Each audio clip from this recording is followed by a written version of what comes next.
If you have just joined us, welcome to Central News. A new Civil Defence headquarters was opened on Tuesday in the Waikato to streamline the services. Aimee caught up with the manager. Hi Lee. Now, what is new about the Waikato Civil Defence Group Emergency Coordination Centre? So previously the Group Emergency Coordination Centre was a multi-use room. It was shared with the rest of the regional council offices. So it meant that when we activated, it required some moving around of equipment. We have to bring computers into the room. All these things add to the delay of the response. However, to build a dedicated centre is also quite challenging too.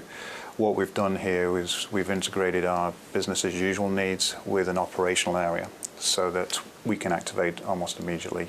Then if there's an actual activation, we know that if somebody walks in and sits down at that computer, it's ready to go, the printers are going to work, and all the actual electronics that go along with that. In addition, we have consolidated our staff in this one space, whereas before they were spread around the building, which obviously also enhances our capabilities as far as how efficient we are in our response. And the other thing we've also done is trying to look at ways to share resources. There's several things within this building that are shared between us and other groups. It's primarily for business as usual use of other groups, but if we need to, we can take them over very quickly. So for example, we have a training room with computers which are 10 computers which are spread around the room for training purposes, but very easily we can walk in, plug in 10 phones and quickly turn that into a call centre. And what was it before? The Group Emergency Management Office only comprised of one full-time member of staff, supported by a manager part-time and some administrative support from within the WRC. Now today, because of the additional funding, we have 7 full-time staff. So why were these changes instigated? Several years ago, as a result of a capability assessment report by the Ministry of Civil Defence, we were found wanting in several places. Fortunately, the elected officials, what we call a joint committee of civil defence, got together and recognised there was some improvements that were needed and provided us the additional funding to get the additional staff. And also through the efforts of the Waikato Regional Council, we were able to establish this new Group Emergency Coordination Centre. So what is a GEMO's role? So the Group Emergency Management Office is primarily here to administer the group as a whole. So the group is made up of 11 councils to include the Regional Council, and we coordinate at a regional level.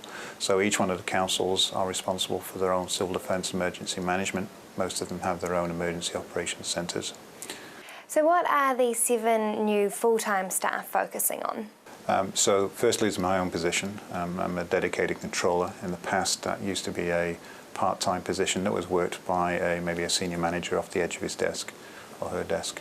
Now I'm the manager of the organisation and the full-time controller, which allows me to dedicate a whole lot more time to the coordination that's required for that role.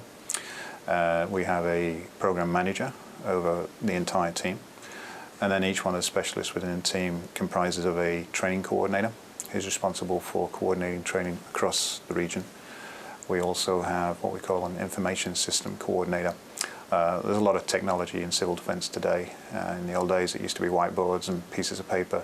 Now we're relying more heavily on information systems and other notification technologies. So we have somebody on the team dedicated to administer that and also research new technology as it comes along. They're also responsible for helping the councils if there's actually any problems with their own emergency management information. In addition, we have what's called a Waikato Engineering Lifelines Group coordinator. That individual is responsible for administering that group that is made up of the various different companies and lifeline organisations such as gas, power, electricity.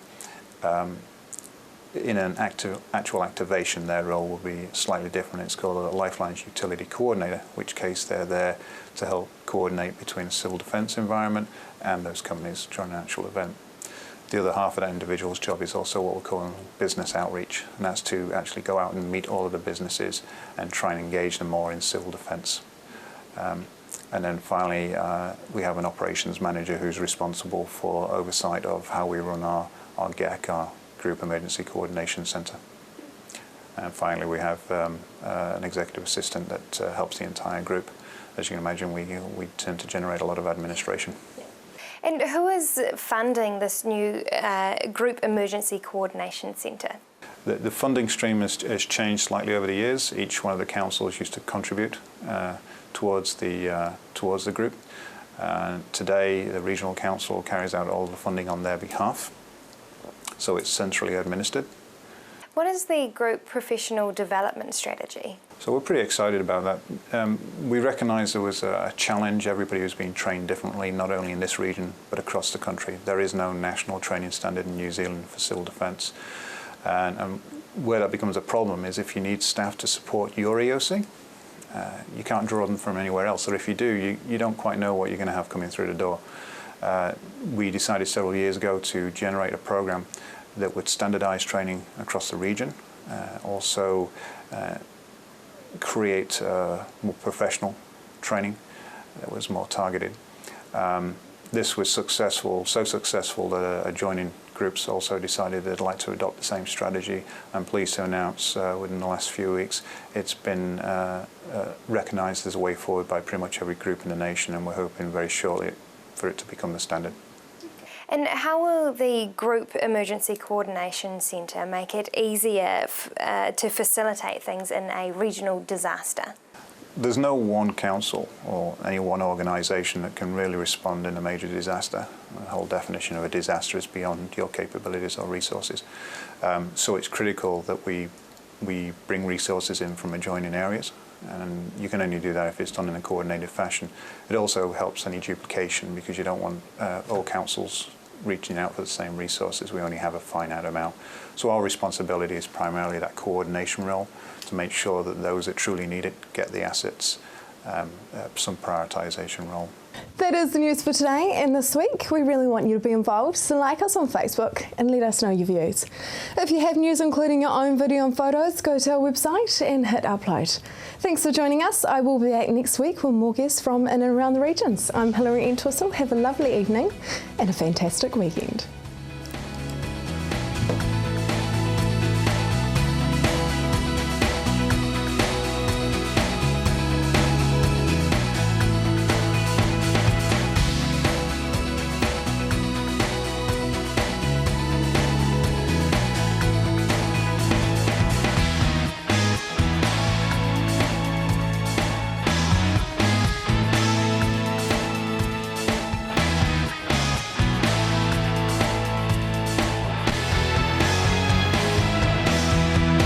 This has been an Alpha Media production, a division of Television Media Group. Supporting local content so you can see more of New Zealand on air.